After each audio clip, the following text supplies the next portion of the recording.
Yo, hey there, this is Omni Flash. I am your guide to Diablo Immortal. Are you tired of fake builds that promise insane damage but crumble in real battles? Well, buckle up because today we're diving into the heart of true power. This isn't your average clickbait summon build that fizzles out when the going gets tough. No, this is the real deal. Feast your eyes on the Blood Knight, a force to be reckoned with in this world of Sanctuary. With this build, you're not just dishing out damage, you're unleashing pure destruction, consistently and without mercy. No more relying on gimmicks or temporary buffs. This build delivers over 2.2 million damage consistently, perpetually, forever. Whether you're facing hordes of enemies or taking on the toughest bosses.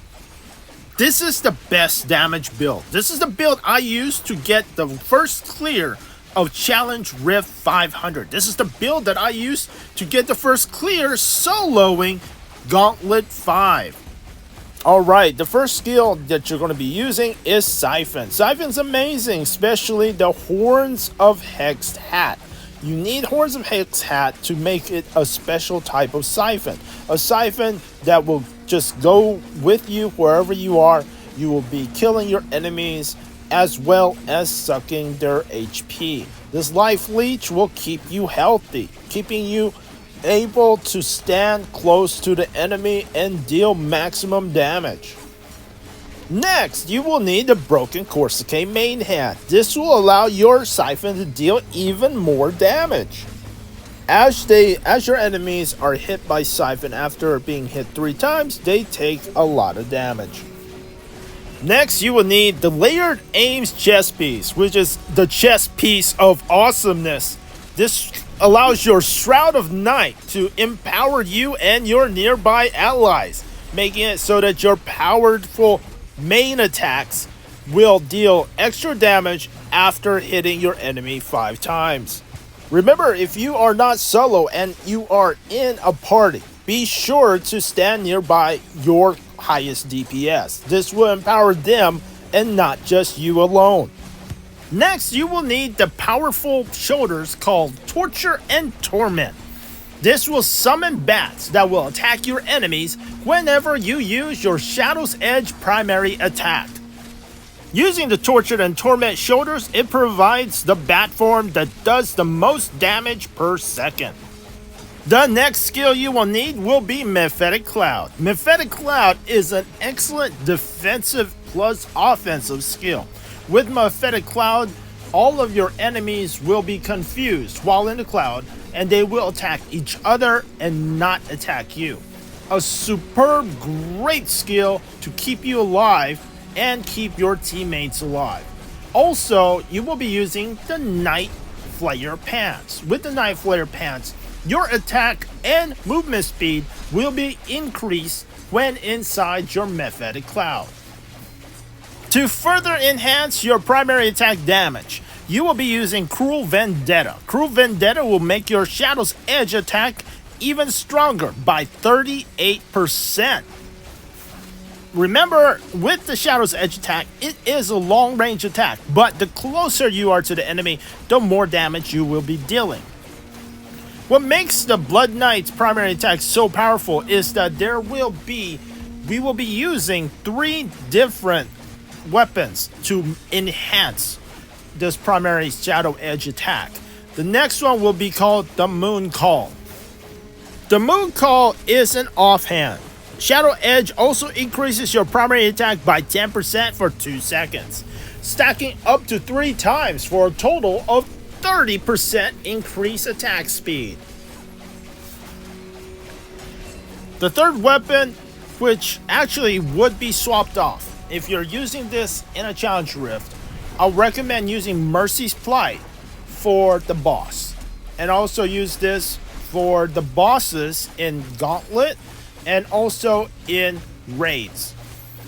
Mercy's Plight. Shadow's Edge now marks enemies, causing them to erupt for 36,000 additional damage when reaching 4 marks. So you basically Use your Shadow's Edge 4 times and it will deal another 36,000 damage. For Mercy's Plight, this is your boss killer. This is your offhand that you will be needing. Now, what I usually do is, if you start a challenge rift, you will have a lot of mobs to deal with, and you deal more damage with Mercy's Plight. But what I like to do is I like to start a challenge rift with Hanging Chalice. Hanging Chalice is extremely good at eliminating AoE mobs. You want to, if you have a ton of mobs, Hanging Chalice will shoot out, ricochet 2 extra blades and just destroy groups of monsters. So you will want to start a challenge rift with a Hanging Chalice. Does a ton of damage to groups of monsters. When you approach the boss, when you're at the boss, when the boss spawns, you would use a pet armory. You can use a pet armory while inside a challenge rift. So you use the armory skill to change to a different build. It would change out Hanging Chalice for Mercy's Plight. The curse set I recommend will be Detested.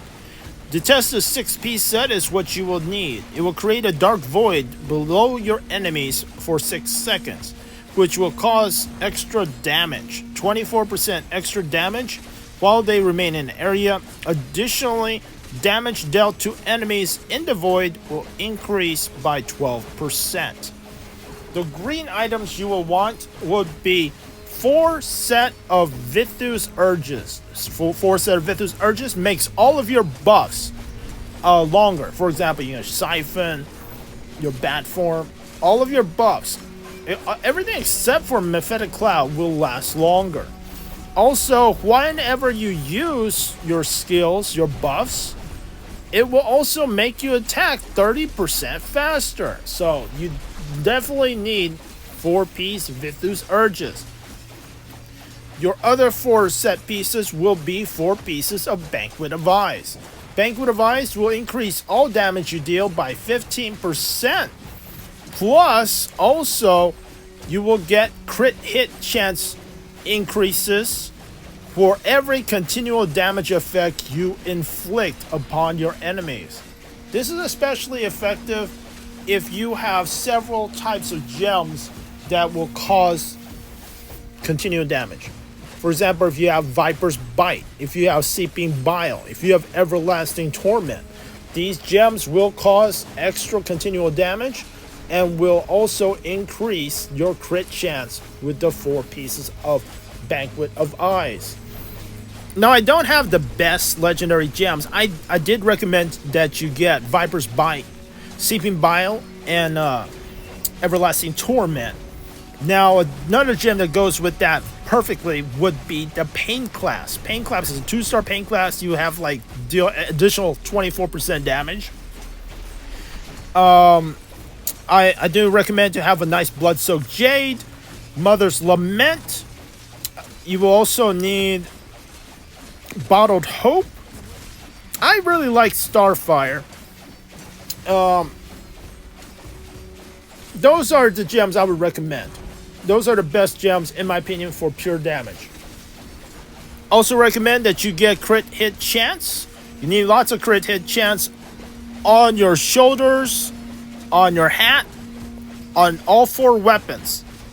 Okay, if you have crit hit chance on your hat, shoulders, and all 4 of your weapons, that will be a lot more damage. And then this right here, I'm just showing you that I could use my pet armory inside of a challenge rift in order to change my Mercy's Plight to a Hanging Chalice, or from a Hanging Chalice to a Mercy's Plight.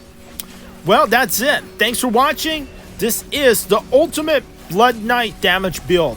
It consistently does insane amounts of damage, and you will never ever have to worry about having too little damage ever again. Thanks for watching, and I'll see you in the next video.